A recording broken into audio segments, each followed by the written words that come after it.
Je voulais savoir concernant les prières interdites après le subh et le asr. Est-ce qu'il y a une exception lorsque l'on va à la mosquée concernant la prière de salutation? Doit-elle être accomplie ou non? Par rapport à la prière de la salutation de la mosquée, il y a deux avis quant à l'affaire après salat subh et après salat al-asr. Avant de citer les deux avis, j'attire votre attention sur une chose que j'ai dite tout à l'heure, mais pour que vous vous la rappeliez, c'est tout. Taïeb. La question, c'est ici. Je voulais savoir concernant la prière interdite après le subh et le asr. Est-ce qu'il y a une exception, etc. J'ai dit tout à l'heure, si vous vous souvenez, que la divergence se trouve par rapport à la salat nafila après le subh. Quant à après le asr, il n'y a pas de mouchkila. La mouchkila, le problème, c'est après le asr, bien après, quand c'est presque le coucher du soleil et que le soleil a déjà jauni. Donc, la vraie question que la sœur aurait dû poser ici, elle aurait dit, je voulais savoir concernant les prières interdites après le subh et avant le coucher du soleil.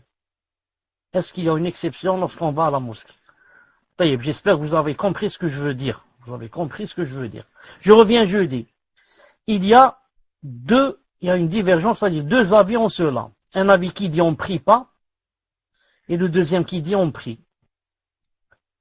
Moi, je suis de l'avis qui dit on prie. Je prends de l'avis des savants qui disent on prie. Pourquoi? Pour deux raisons. La première, le prophète sallallahu alayhi wa sallam m'a dit que quand quelqu'un rentre à la mosquée, qu'il ne s'assoit pas jusqu'à ce qu'il fasse deux prières. Il n'a pas dit, sauf si c'est après l'asr ou là si c'est après le subh. Il a dit, il ne doit pas s'asseoir. Et, plus fort que cela, c'est quoi? C'est que le prophète sallallahu alayhi wa sallam a interdit Yom al-Jumu'ah, pendant la prière du vendredi, de parler avec quelqu'un ou de faire quoi que ce soit, mais juste d'écouter ce que dit le prêcheur qui est sur la chair, sur le mimbar. Mais malgré cela, il a dit, si quelqu'un de vous rentre le vendredi, alors que alors que le prêcheur est sur la chair, sur le mimbar, il a dit qu'il ne s'assoit pas, mais qu'il prie deux rak'at.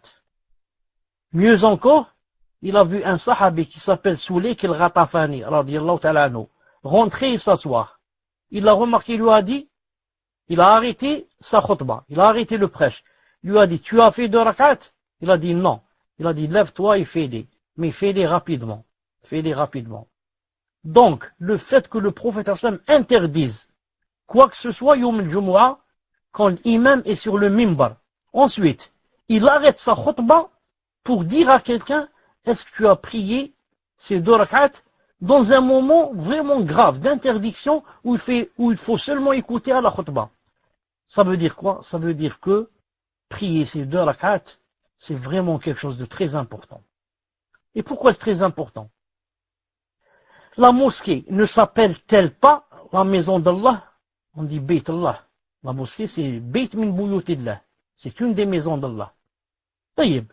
Toi, quand tu vas chez la maison d'un roi, tu vas chez la maison du président de la République, est-ce que tu crois que tu vas rentrer, tu vas directement t'asseoir sur le fauteuil ou sur le divan?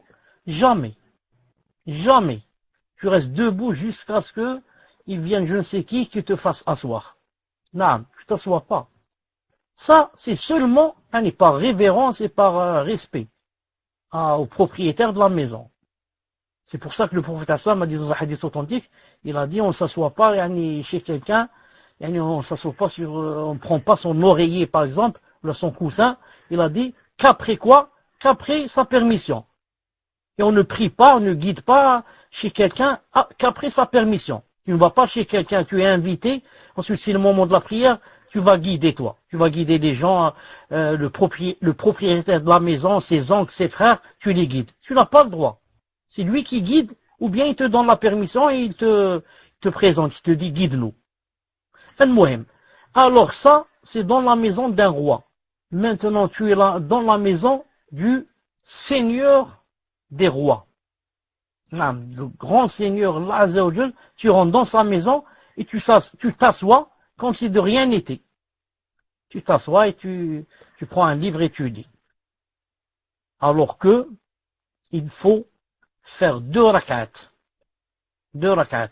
Comme il a dit ici, alayhi salam, lorsque l'un d'entre vous entre à la mosquée, qu'il accomplisse 2 rak'at avant de s'asseoir. Et dans une autre version, qu'il ne s'assied pas avant d'avoir accompli 2 rak'at. Bukhari Muslim. Donc, c'est très important, comme il dit Ibn Hajj al-Asqalani, rahimahullah ta'ala, ces 2 rak'at sont pourquoi, sont faites pourquoi? Comme il dit, tashriful buq'ati qabla al-julus. Tu honores cette place avant de t'asseoir. Tu l'honores par quoi? En faisant 2 rak'at sur cette place. Et après, tu as le droit de t'asseoir. C'est comme si tu as demandé la permission à Allah subhanahu wa ta'ala, ensuite tu t'es assis. Non. C'est pour cela que, si je rentre à la mosquée, par exemple, juste pour prendre un livre de la bibliothèque ou pour parler à quelqu'un ou là, ce n'est pas obligé de m'asseoir. De prier 2 rak'at. Pourquoi? Parce que je ne vais pas m'asseoir. Les 2 rak'at, c'est pour quelqu'un qui veut s'asseoir. Mais si je rentre pour dire à quelqu'un, il y a quelqu'un qui t'attend dehors ou là, je ne vais pas prier 2 rak'at. Pourquoi? Parce que je ne me suis pas assis. Je ne me suis pas... C'est pour ça les savants disent la prière, ou bien au pluriel, salawat, dhawat al-asbab. Ce sont des prières à cause. Moi, naam, je ne veux pas prier. Ici, mon but c'est quoi? Ici, c'est pour m'asseoir. Je dois prier. Pour rentrer à la mosquée, je dois prier. Pour rentrer à la mosquée et m'asseoir, je dois prier. C'est une prière qui a une cause. Elle sort de l'interdiction. Elle sort de la globalité de l'interdiction. L'interdiction, c'est pour les salats qui n'ont pas de cause. Je rentre après salat subh à la mosquée et je vais prier 10 rak'at nafila.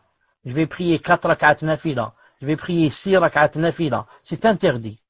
Ça n'a aucune cause. Tu peux aller chez toi, attendre que le soleil se lève et prier 10 ou la 20 rak'at. Mais ici, c'est une prière, la salutation de la mosquée, c'est une prière de cause, c'est-à-dire à cause de la mosquée. La preuve, si je vais chez moi, je prie pas. Donc mon but, c'est pas de prier une nafila, mais faire la cause de le fait que je sois rentré à la mosquée, il faut que je prie. C'est pour cela qu'elle est permise, bi'idhnillahi ta'ala, même dans les moments interdits. Wallahu azza wa jal a'lam.